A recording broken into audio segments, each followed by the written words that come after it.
तू हमरा के एजा काहे बुलवले बड़ा पूनम? तारा के लेकिन एगो बात समझा देता नहीं ऋतु। अक्सर हम उ चीज के अहमियत ना देवी जौन चीज हमनी के पास होइला। ताहा का लागत था हम पति एक बहुत बड़ा बिजनेसमैन बड़े, खूब सारा पैसा बा, दौलत शोहरत की कमी नहीं खे, लेकिन ये सब हम बहुत अच्छे से जाने नहीं। ये सब एगो दिखावा बा। रंजीत जी के पास तो हमारे खातिर वक्त ही नहीं खे। सब कुछ होए के बावजूद भी हम अपन जिंदगी में अकेला बानी। लेकिन एक बात हम तरह के यकीन के साथ कह सके नहीं, मिथिलेश जी और लोग जैसे नहीं खे। मिथिलेश जी की आंखों में हम तरह का सच्चा प्रेम देख ले बानी ऋतु। आज इतना बड़ा तमाशा हो गई, लेकिन वो ऊंचा आवाज ना कैले तहरा ऊपर, हमनी के सामने तहरा के बेइज्जती ना कैले। और के वो आदमी रहित ना का जने का से का कर दी। यही से हम तारा के समझावत नहीं कि एक बार ठंडा दिमाग से आपन और मिथिलेश जी के रिश्ता के बारे में सोचा। रिश्ता टूटल बहुत आसान बा ऋतु, लेकिन रिश्ता के जोड़ल उतना ही मुश्किल बा। उतना अच्छा भइल कि रंजीत जी की नजर में भोला जी के कामकाज के गुण देख लेलन। हमरा समझावे पे रंजीत जी मान गइल बाड़े। इसे तारों के भी बहुत फायदा हुई। तारा के एगो बात पता बा, ताहा ननद चैताली के फोन आयल रहे रंजीत पे। बस माई फिर का उ लोग के जैते ही हम पूनम के पति रंजीत जी के फोन कर देनी।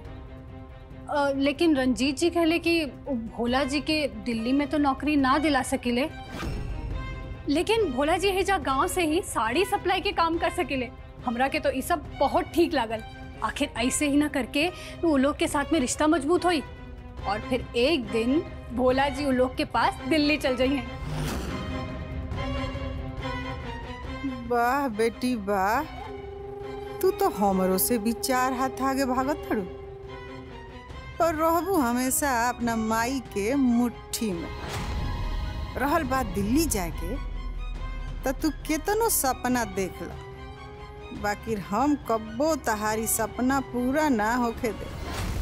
और भोला बाबू के लगाम तहरा हाथ में ना बल्कि हमारा हाथ में रहे। बाकी जहाँ तक बात बा साड़ी के बिजनेस के, तो जौने काम से पैसा आवे वाला बा भला हम वो काम खातिर काहे मना करे। अरे ही तो बहुत ही अच्छा खबर बा। भगवान करस कि तुम दोनों ऐसा ही खूब आगे बढ़ा।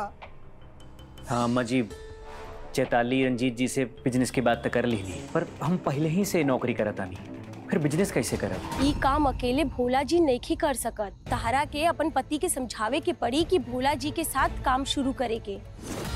एक बार मिथिलेश जी काम धाम शुरू कर दिए तो अपन आप दिमाग से निकल जाये नाच गाना के। ऋतु गुस्सा करे से कुछ ना होई। तहरा के अपने पति के सही रास्ते पे लियावे के पड़ी। तहार पति के सही रास्ता पे लियावे खातिर हम रंजीत जी के तो मना ले बानी। अब तहरा मिथिलेश जी के समझावे के पड़ी। काल के तहार परिवार बढ़ी, का जवाब देबू अपन बच्चा लोग के? का कहबू कि उनका पिता का करेलन? देखा ऋतु, ठंडा दिमाग से सोचा कि किस तरह से मिथिलेश के इन नाच गान की दुनिया से तू बाहर निकाल पाईबू। अरे दामा जी, डबल मेहनत करे तो डबल फायदा नहीं हुई, डबल आमदनी हुई। आ ये घर में खाली एगो मिथिलेशे कमासुत बाड़े। लोग सोची कि हमरा कितना अच्छा लागी कि हमार दामाद मिथिलेश से भी ज्यादा कमाए। तो माई एकदम ठीक कहा तारी। हाँ पर अम्मा जी, हमरा और मिथिलेश भैया में का फर्क बा? कोनो फर्क नहीं के दामाद जी, कोनो फर्क नहीं के। बाकी एगो जमाना रहे कि घर गोपाल के बाबूजी के कमाई से चलत रहे। हमार खूब मान सम्मान रहे घर में। करवई नहीं की चाहत कि हमार मान सम्मान वापस मिल जाओ। मिथिलेश अपने लड़का बाड़े, कि रउआ से बेसी ज्यादा अपन नहीं खान। रउआ सोची ऊंची मत, ये सब सोचला के काम नहीं के। बस रउआ कैसहू कह के वो आदमी खोजी जो रउआ के साड़ी के बिजनेस करे में हाथ बटा।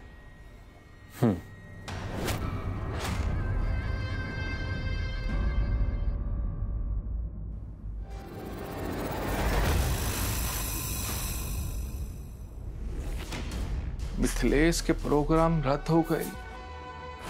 ये तो बहुत बुरा भाई।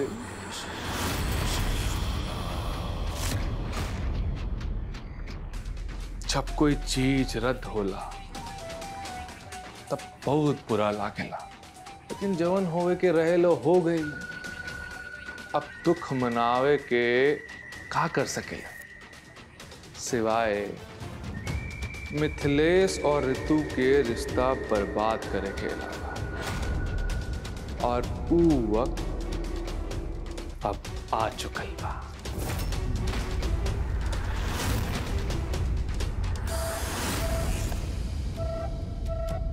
पुतला जरे खातिर तैयार बा, पर जरावे का शुभ मुहूर्त अभी नहीं के आई।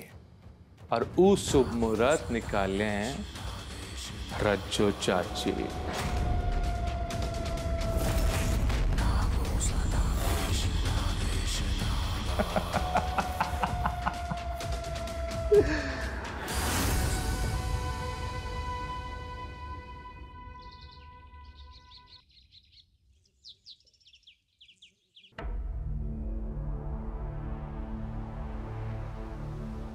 हम बहुत दिन से प्लानिंग करत तानी, पर अब टाइम आ गइल बा ई प्लानिंग के जमीन के उतारे पर।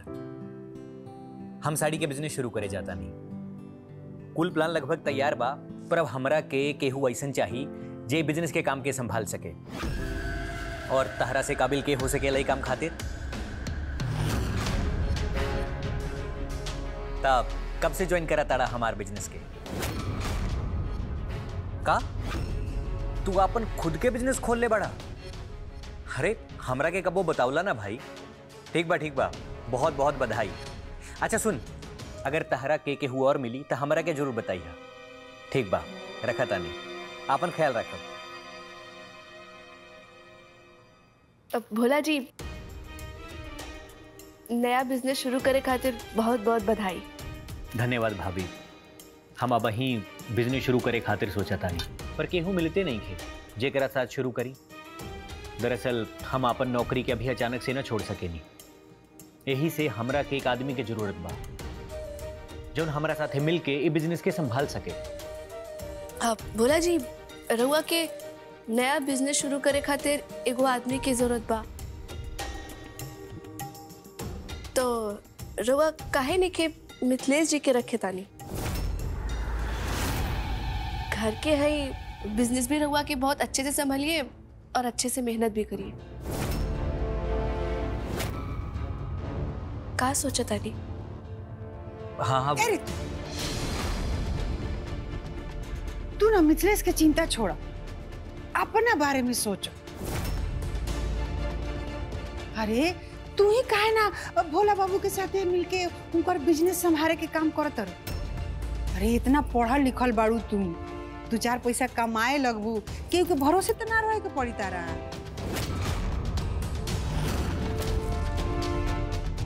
हाँ भाभी, रउआ इतना पढ़ले लिखले बानी, नौकरी करे से अच्छा बा कि रउआ हमारे साथ बिजनेस पार्टनर बन जाए। अरे पार्टनर तो चैताली ही है बस।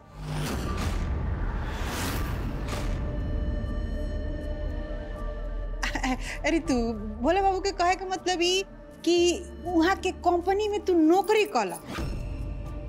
अरे घर बैठल 2-4 गो पैसा कमाए लगबू, आ 20,000 महीना मिली तो कोनो कम बा?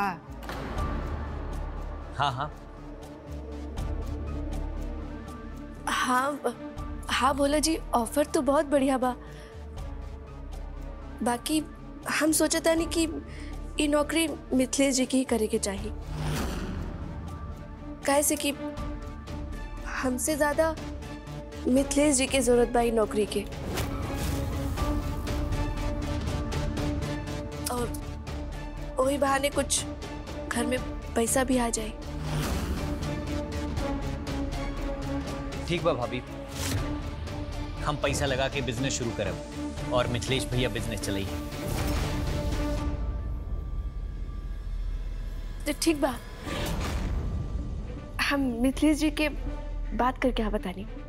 ठीक।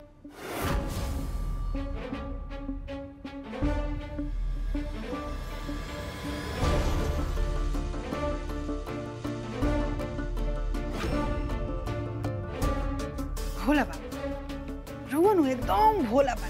का जरूरत बा रितु के अपन बिजनेस में पार्टनर बनावे के?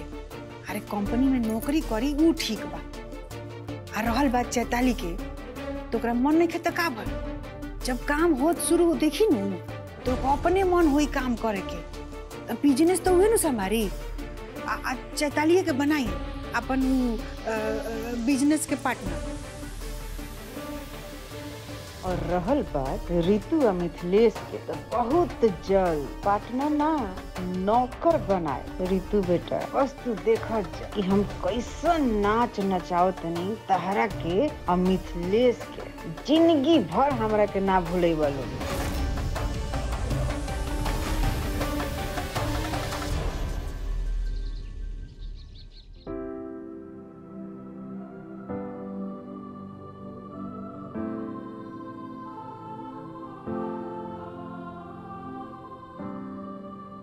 मिथिलेश जी, भोला जी साड़ी के बिजनेस शुरू कर लिए बाड़े, तो रउआ उनके यहाँ नौकरी कर ली,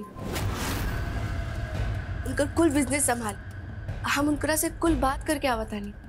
रितु जी, हमरा के एगो नया प्रोग्राम मिलल बाटे,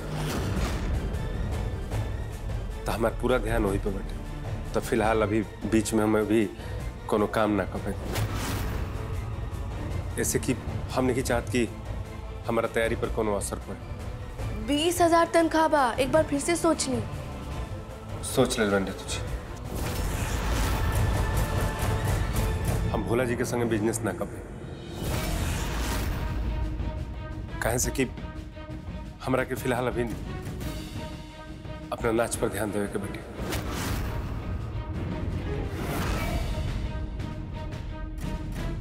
रघुआ के औरतन के कपड़ा पहन के नाचले में बहुत मजा आवेला,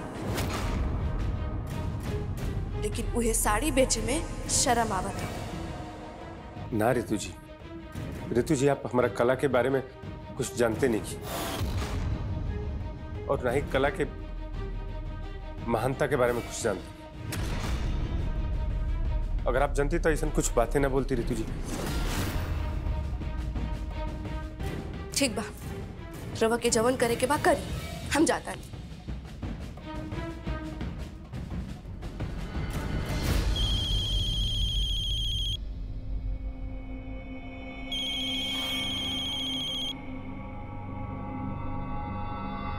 हेलो हेलो, नमस्कार, मितवा जी बोला तानी? जी नमस्ते, हम मितवा बोलता नहीं। जी, हम अपना गांव में सत्यनारायण पूजा करवाओ तानी, वही शुभ अवसर पर रउआ नाच के प्रोग्राम रखवाओ चाहतानी। तो बताई आवे के कितना पैसा ले? रउआ सत्यनारायण भगवान के पूजा कराओ तनी, तो पैसा के काहे बात करतनी? आप पूजा के तैयारी करी, हम पैसा ना ले, हम आए, जरूर आए। बताई कब आवे के बटे?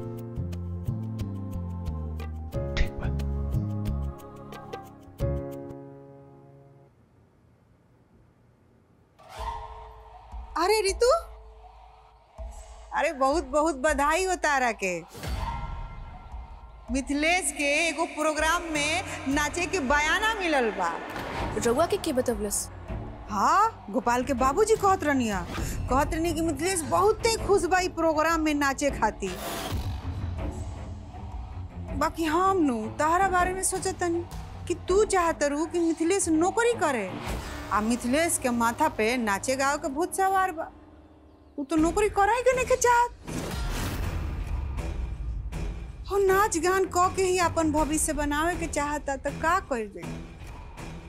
चाची जी, हम खुद जाए उनकर आज नाच देखे।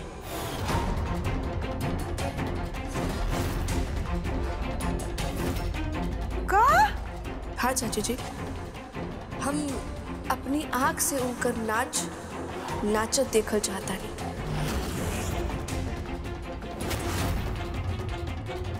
हम अपनी आंख से उनकर नाचत देखल चाहता नहीं। अच्छा ठीक बा, अगर तू चाहत रू कि मिथिलेश के नाच देखे के, तो एगो काम कर, ई बात के पता न घर में क्यों के ना चले के चाहिए,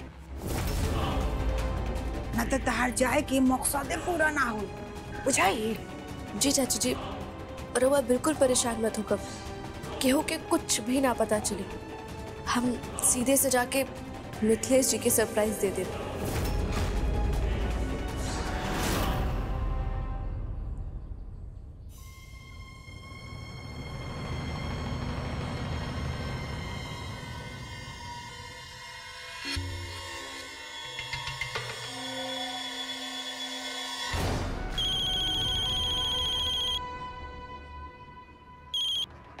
चाची जी। नागेश, तीर एकदम कमान से छुट चुकल बा। मतलब अब तो निशाना लगिए जाई हैं?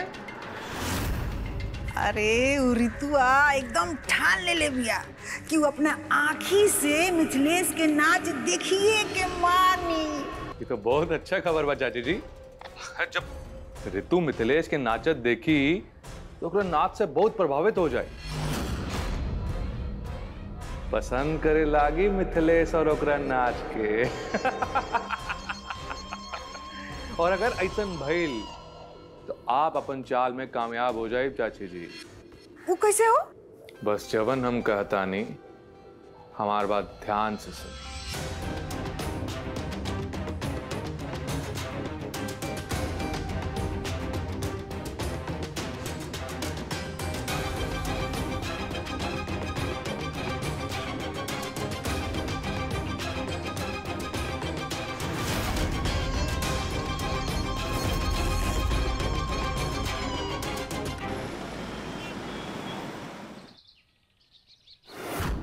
एक, दो, तीन, चार।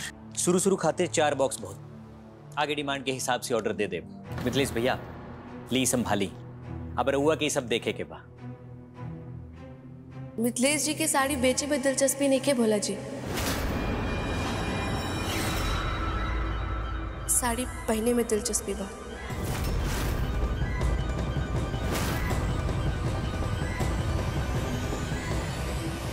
ली संभाली, अब रहुआ के सब देखे के बा। मिथिलेश जी के साड़ी बेचे में दिलचस्पी नहीं के भोला जी, साड़ी पहने में दिलचस्पी बा। आज से हमारा नया काम शुरू होता। सुननी है रौरो आज नया प्रोग्राम बा।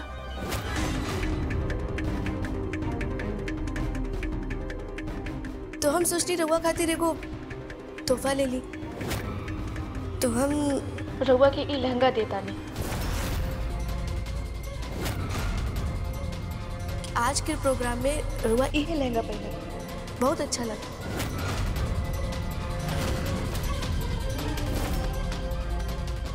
मिथिलेश के लगे पहने खातिर आपन कपड़ा बार ऋतु, और हमार मिथिलेश के ई भी पता बा कि नाच के प्रोग्राम में कैसन कपड़ा पहनल जाला।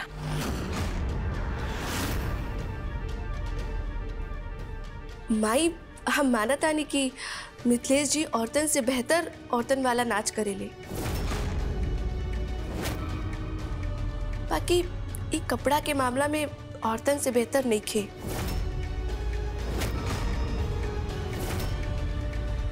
तो यही से हम मिथिलेश जी के प्रोग्राम के खातिर यह लहंगा चुनले बने। तो मिथिलेश जी बताई हमार पसंद कैसन बा, बताई ना। हम बतावतनी ना। मैं हमरा के देर होता टे, हम जाते नहीं है। अरे ये लहंगा तो लेके जाए, ये लहंगा के बिना प्रोग्राम कैसे हुए।